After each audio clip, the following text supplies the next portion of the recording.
What's going on, everyone? Juicebags here, and welcome back to some Dungeon Defenders 2. I wanted to put those petrifying snakes to the test, so I am here just doing a casual onslaught push. Not really trying to grind out too much, just kind of having fun here. But I am on floor 117 now, on the Assault on Throne Room. Now, I mentioned in that spotlight I thought it would be really good using, say, one snake with the Petrify setup and then two ballistas.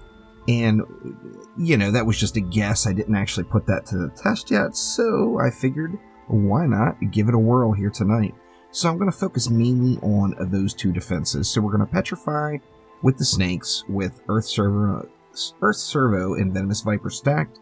And then we just got kind of a standard issue ballista setup. Now this stuff is Chaos 8, so I should theoretically burn right through this stuff. However, it is 0 of 5 Chaos 8, so it's just one notch up from being at the top of the Chaos 7 rung. So I'm OP, no doubt about it, but I'm not too OP. So this should be a pretty fair comparison here. So let's go ahead and get things started. Starting right off, we see we've got a headstrong lane right here. Now, where that will not really matter is these guys can't be petrified, but these guys can, which means these guys are going to smack on those guys. So that's going to kind of wash each other out. However, it does encourage me to build further back at the objective here. So let's go ahead and do that. I'm going to do just what I said. We're going to go one snake and two ballistas. I actually want the snake in the back, and I want the ballistas up front. I want to make sure that,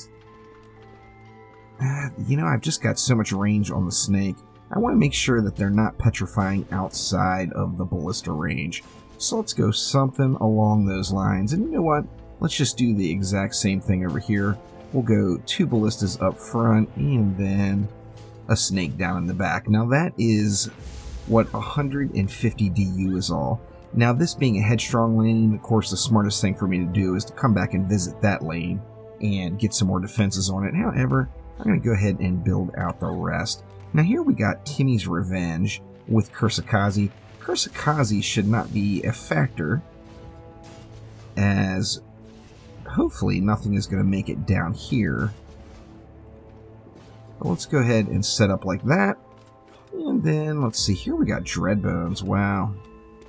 We've got all the baddies here. I'm half tempted to set up back here and just let Dreadbones make his way out, as that is a little bit longer of a shot. Let's do that. Let's go ahead and set up two ballistas there, and then that'll allow us to get the snake way back here in the back. And that should handle that Dreadbones lane. I will have to pay special attention to that, though. And then we got Omega Squad Alpha. I believe we can just go ahead and stick with that same exact theory. Let's go with two ballistas right up front. And then we'll put a snake much further back. In fact, I think I'm just going to throw it right up top here. Wow, man, the range on these things is really good with Deadly Strikes. Now, that makes me wonder, should I not be using Deadly Strikes in it? Shorten the range up, and then we don't have these huge build gaps. However, I do like having the range, so let's go ahead and continue on with it. Now, what do we want to do here? Let's go with one snake down below, and then, you know what, I think we can just go ahead and put the ballistas down here too. They'll have that kind of uphill angle, which should pierce through all the mobs nicely. And that leaves 200 DU left, which is quite a bit of DU. So first things first, I want to head back over to that headstrong lane and get a little bit more meat there. Now, what do we want to do? There's several things I could do. I could throw down a third ballista, which isn't necessarily a terrible idea. I could buff all this stuff with Destructive Pylon, something like that. That's not a terrible idea either. Why don't we do that for the moment? Now, where would we want this ballista? Let's put it this way, and it's still going to get that buff from the Destructive Pylon, no problem. Now, what about over here? This lane shouldn't be too difficult, so I'm not going to sweat that lane a ton. Dreadbones, I think, is the next area that I'm most concerned with, so let's do the same thing. Let's go ahead and get Let's just put a ballista right behind. Now this leaves me 60 more. Kind of only makes sense, I think. Let's just go with one more ballista here as well. And that will fill in the DU and hopefully get the job done here for us. But let's go ahead and see how it runs. Now I am going to want to watch this headstrong lane right out front, as if there's any problems, I expect it will be from this headstrong lane or possibly that Dreadbone's Horn lane, but we will see how it goes. I'm not going to contribute a whole lot at first, as I do want to see if the build holds up. Now that Petrify is just absurdly strong. Wow, it's hitting way over there. Crazy. That makes me think I should have put the ballistas up here, maybe. You know what? I think I'm going to do that. Let's go ahead and move. Well, let's just go one at a time. Let's move a ballista. Say right here. Well, so much for not spawn camping them. Yeah, this is just really, really strong. Let's go ahead and I'm just going to sell all this stuff here. I can come back and manually DPS if I need to. But let's go ahead and go with ballista number 2. It's just really shutting down that headstrong lane as well, having the petrified mobs from the other lane right there next to it. Now, of course, it is going to be dependent on what mobs are getting hit. That's for sure. But yeah, this is turning into a complete face roll here. And we can actually get some lane coverage out of that LSA too, and still get these ballistas buffed up. Gonna have to crack these guys open manually. This is really the only downside about the Petrify build, is you just end up getting Wither Beast in the ground all over the place, which is fine. But jeez, I mean, come on. Now let's take a look. We still got 400 mobs left, so there's plenty of mobs left here. Oh wow, that Kursakazi made it all the way down here. Holy crap. Looks like here is where maybe I should have given a little bit more attention, huh? It's alright, we can move something around if we need to. I think just a round of upgrades might take care of this. We'll have to see. Ballistas are extremely strong.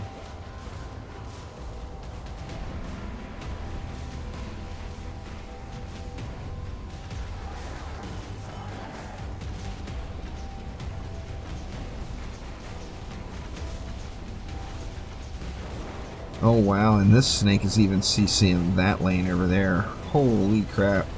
I wonder if these have gotten any action at all. Let's see. Oh my gosh, look at that. They've gotten no action, not one shot taken. That just shows you the power of the Petrify. This is crazy. So we can move all of this stuff back over here as well. Jeez. So strong here.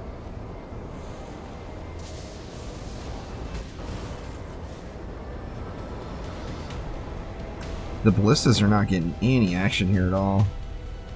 Well, that one's showing the buggy. There is a tooltip bug. When a mob goes petrified, the damage done on the tooltip instantly goes to 2 billion, or over 2 billion, so definitely a little buggy there. Alright, let's move some stuff around and make this a little more effective. Now, it didn't seem like there was any problem here in this lane, so I'm just going to upgrade that. In fact, I'm just going to get around to ups right there.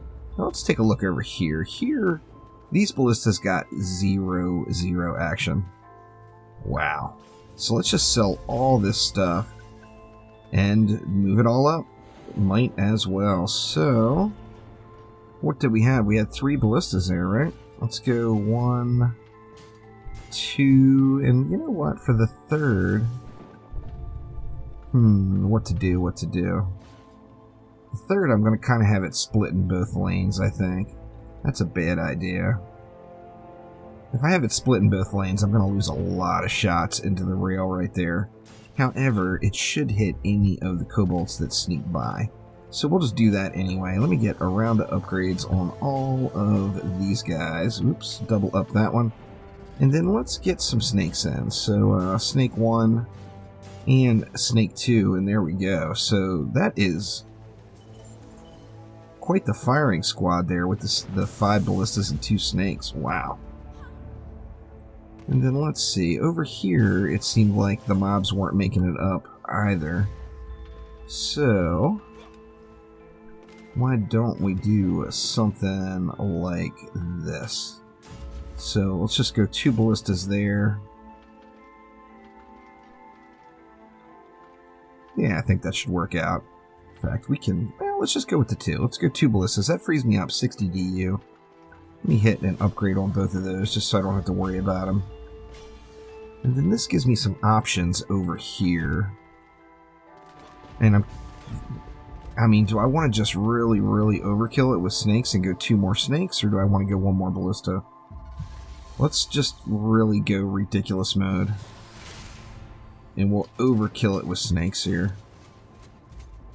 Holy crapola. So we got 4 snakes, 5 ballistas for a Timmy and a Dreadbone Horde lane. Now this is 383 mobs. I mean, that's a lot of mobs. Wow. So let's see how this does. Now, once again, I'm gonna try not to contribute too much unless I need to, but let's see how this is gonna go here.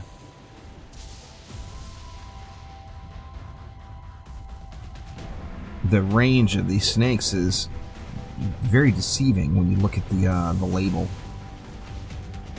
when you go to inspect the range. But oh yeah, this is going to be some face roll over here for sure, and the ballistas are getting their shots in. So this is just about perfect right here. Now that's a lot of DU spent too. What is that? That's 300. That's 420 DU. 210 per lane for these 2 lanes. So that is, you know, clearly that is way overkill. Let's take a look at what's going on over here. We're actually doing pretty good here. The ballistas aren't getting as many shots in as I'd like. It definitely does make me wonder, should I be removing deadly strikes? The problem is you're not worried about damage at all on the snakes. It's not about the damage that the snakes are doing. The snakes are all about the Petrify. Now, you could get even more damage out of them. I'm just unsure. That Deadly Strike's in there. I do like it for most maps, but some maps it feels like it might be better just to swap that out and go with the shorter range. Like this area here just came out absolutely perfect. You know, they're getting petrified, they're getting snaked up. Plus they got the harpoons firing into them. Captain Dreadbones, oh, he's got the full-time petrify going on him.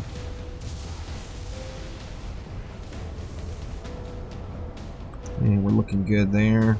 How are we doing over here? Oh, these guys, did you see that? Ballista's too good. Show was right. Show was right. Ballistas are crazy strong.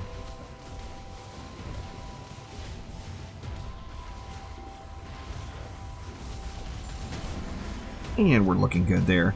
Now this has been really easy so far, so I think what I'll do is go ahead and jump on forward to wave number 5. I'll let you guys know what I did. Basically all I'm going to do is upgrade ballistas. So at this point I think I'm just going to spam upgrades through the map.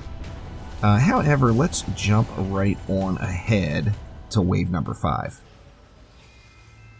Alright, and here we go. Wave 5 is here. We've got 972 mobs this wave.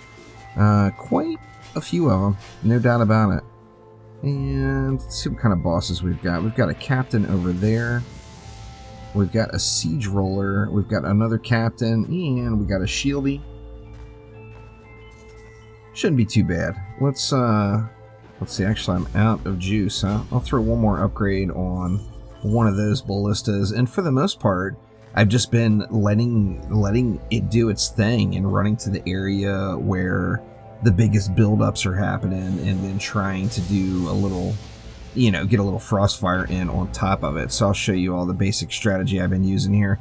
Now obviously if you want to just wait it out, One of the downsides of using Petrify, of course, is it can really slow lanes down. It can make it so that the map takes just an exceptional amount of time to run. However, eventually all the mobs are going to die. So if you're willing to wait it out, by all means, just chillax. Chillax, explore the map, jump up and down, do your thing, whatever you like to do. Let's get a little bit of Frostfire going in there, and then I'll leave this lane alone for a while. We can get that next pack started. There we go. Alright, we got a couple of booms over there. Now let's see, where else do we have a build up? It looks like we're starting to get a little build up top. Looks like we've got a little bit going there too. Uh-oh. What was that? Was that? Or no, that's a lady work. I could have swore I saw a hex thrower in the mix there. Just imagining things. Let's see, we got Gorbs is making the turn. Alright, Shieldy Gobs is down. That roller actually appears to be stuck. Very strange. Did the Frostfire stick him? The Frostfire may have stuck him. Let's just let that go, and we'll see if we can't contribute to this this pirate lane right here. And just getting the big booms going on there. And of course these lanes are so heavy with the mob count that the Frostfire is just going to keep expanding and expanding through that lane.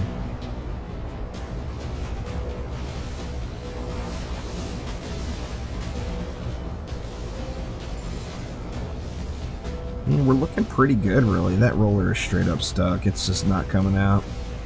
Sadly, I don't have an EV in my deck, so I think I'm going to have to time this one out, which means the wait. We all know about the wait. Is there any way I can get him from here? Let's see.